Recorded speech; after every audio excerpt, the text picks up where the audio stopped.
Mundur akhirnya Nabi. Padahal Nabi merintahkan apa? Imam gue. Perintahnya apa? Imam.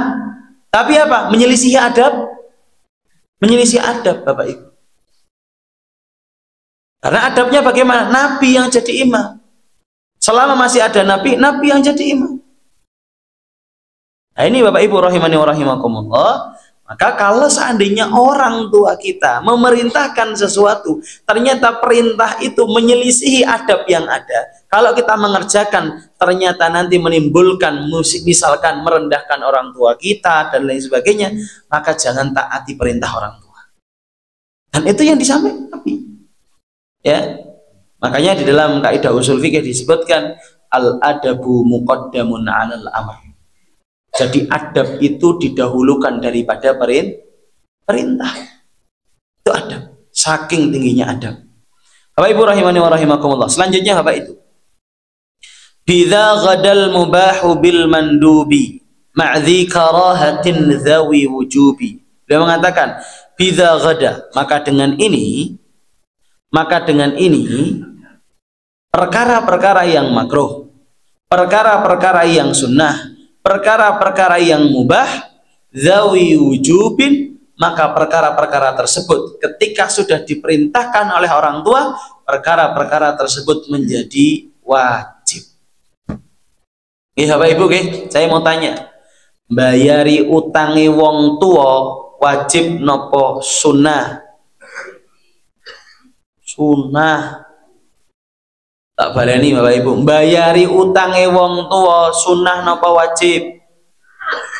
Sunnah Bapak Ibu, tidak ada perintah. Cari satu hadis ya, atau dalil yang ada dalam Al-Quran yang menunjukkan bayari utang orang tua itu wajib. Panjenengan tidak akan pernah dapatkan itu.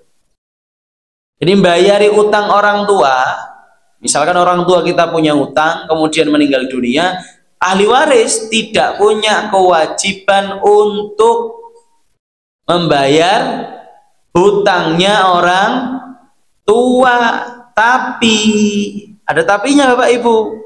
Kalau orang tua sebelum meninggal dunia ngomong gini, Mas, Mbak, Bapak itu punya utang 100 juta. Koyoke delok neh Bapak meh mati. Ya, nitip engkau bayar ke utangnya Bapak, jadi wajib. Nah ini Bapak Ibu, nanti nek kagungan utang toh anaknya diwasiati. Kenapa? Karena tadi perkara yang sunnah, tapi kalau orang tua sudah memerintahkan, jadi apa Bapak Ibu? Wajib. Nah, maka hukum asal dari membayar hutang orang tua itu apa? Sunnah. Tapi kalau orang tua udah bilang apa? Pakmu iki kaya diluk neh nafase entek. Utange cek 150 yuta. Engko nek bapak kok mboten nonton bayar ke utange bapak. Maka anak ini yang tadi pada hakikatnya membayarkan hutang bapaknya itu sunnah, maka jadi wajib. Kenapa? Karena bapaknya udah memerintahkan. Saran saya, bapak-bapak, ibu-ibu kayak gitu aja. Biar anaknya ndak kemudian lari dari tanggung jawab. Loh betul Bapak Ibu, anak-anak itu yang tahu hukum fikih dengan baik. Jangan orang gelem bayari utangi wong tua. Betul Bapak Ibu, saya pernah menemukan itu. Jadi urusanmu toh Pak, urusanku. Bahkan saya pernah dapat kisah itu, bahkan orang yang datang ke saya langsung, itu si anak ini didatangi oleh pihak bank. Didatangi oleh pihak bank. Tanya, jenengan putrane niki nggih, bapake pundi? Bapake mun sedo. Ibune pundi? Mun sedo. Jenengan putrane nggih, jenengan wajib nggih bayar utang. Loh, hukum fikihnya enggak kayak gitu kata anaknya. Hukum fikihnya enggak kayak gitu kok. Ya. Monggo jenengan mau dibawa ke perkara hukum, monggo silakan. Hukum fikihnya enggak kayak gitu. Ngeyel tetap ya. Ada yang monggo jenengan kalau mau nuntut saya, wong saya anaknya tidak ada urusan. Makanya kan biasanya dalam hutang piutang kalau di Indonesia kalau tidak salah yang disebutkan biasanya nama ibunya, kalau enggak sama nama suaminya apa ya, istri sama suami biasanya gitu. Kayaknya nggak ada itu penyebutan nama anak ketika minjem uang. Ya KTP anaknya ada, kan nggak ada tuh. Ya, kok pas mati malah golek anak, piye toh? Pas utang orang nyebut ke anak, tapi pas mati ya lo ini anak sih kon bayar. Oh pinjol ada ya Pak ya. Itu. Oh berarti itu pintar itu pinjolnya Pak. Ya. Biar tanggung jawabnya ke anak.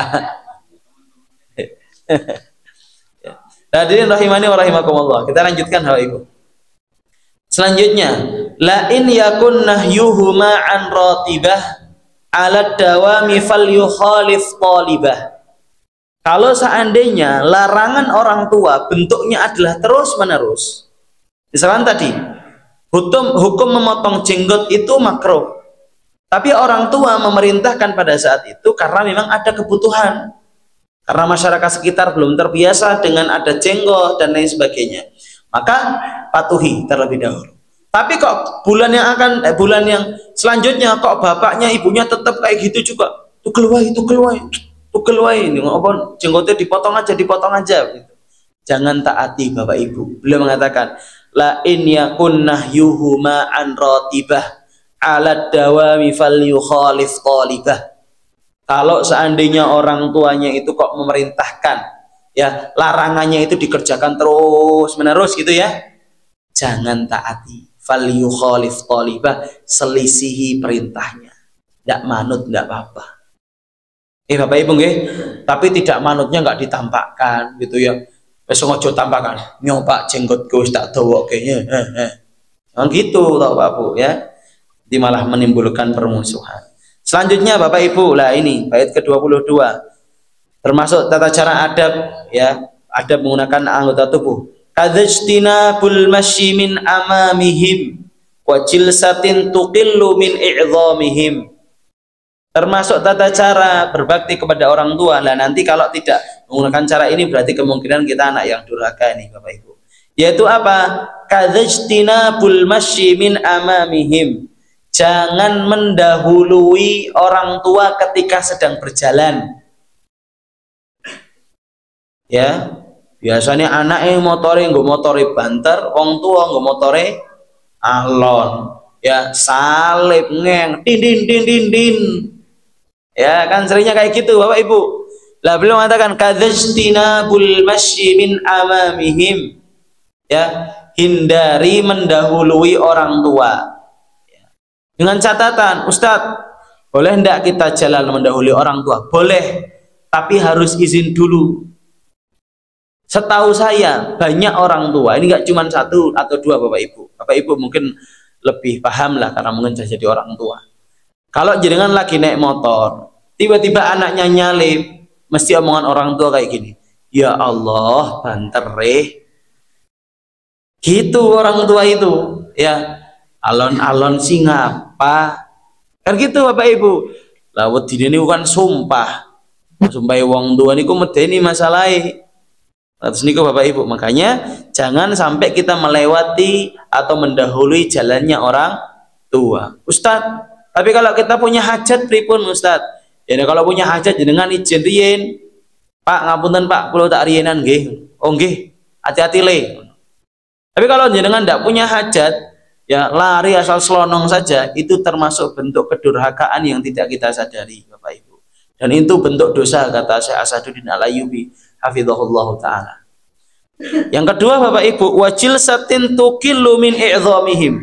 Termasuk ya bentuk kedurhakaan yang tidak kita sadari adalah ketika kita duduk lebih tinggi daripada duduknya orang tua kita. Ampunten loh Bapak Ibu, ini saya bukan berarti saya sedang durhaka kepada panjenengan ya Pak Bu ya. Saya takutnya disebut jarkoni masalahnya. Tunggu luwih dhuwur daripada wong tua. Ya, nggih kula teng ngandhap mawon nggih wonten napa-napa jane. Cuman qadarullah dikasih tempatnya lebih tinggi Bapak Ibu. Nggih ngapunten Bapak Ibu nggih. Mangke kula kondur ampun disumpahi. Malah disumpahi. Disumpahi tetap gandeng mboten napa-napa. Disumpahi tetap sehat mboten napa-napa.